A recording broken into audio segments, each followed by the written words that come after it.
Pernah nggak sih kalian membaca chat atau komentar di media sosial itu yang bikin sakit hati, atau kita kadang juga menjadi pelaku yang tanpa sengaja bikin orang lain tersinggung dengan cara kita ngechat seseorang atau berkomentar di sosial media. Contohnya kayak di grup WhatsApp atau di grup keluarga, di grup-grup WhatsApp lainnya, itu sering terjadi keributan karena sebenarnya pada dasarnya ya karena kesalahpahaman aja sebenarnya.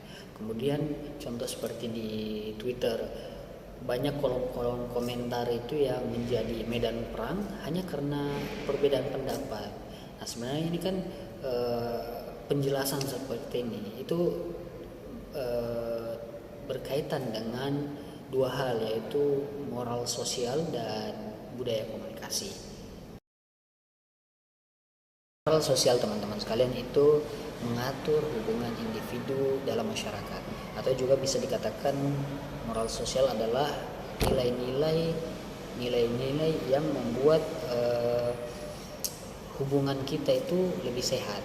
Nilai-nilai ini itu seperti rasa hormat, empati, keadilan, kemudian menghargai batasan orang lain, tanggung jawab sosial. Nah, itu semua nilai-nilai moral sosial, teman-teman sekalian. Nilai ini tuh tercermin dalam sikap perilaku dan cara seseorang berinteraksi dengan orang lain, baik itu dalam lingkungan kerja, lingkungan keluarga, sekolah, maupun masyarakat luas. Dalam contoh moral sosial itu yang pertama kayak kita nggak memotong pembicaraan orang lain, kemudian seperti kayak kita nggak memaksakan pendapat orang lain gitu. Itu contoh moral sosial, teman-teman.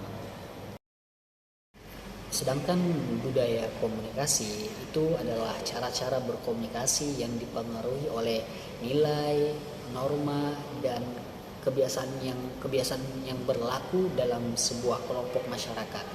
Nah, budaya itu membentuk pola pikir, bahasa, simbol, dan ekspresi yang digunakan dalam berkomunikasi sehari-hari.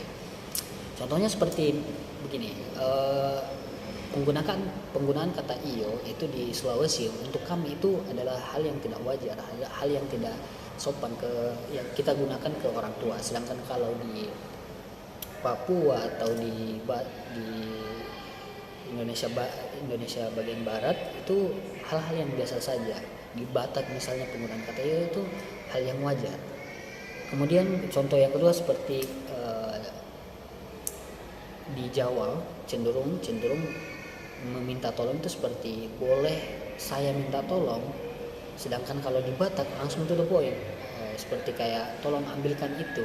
Ini tidak ada yang salah, teman-teman, hanya konteksnya aja yang membedakan konteksnya. Jadi budaya komunikasi yang membedakan. Dimensi moral dalam komunikasi, teman-teman sekalian, tuh komunikasi seharusnya menjunjung martabat manusia.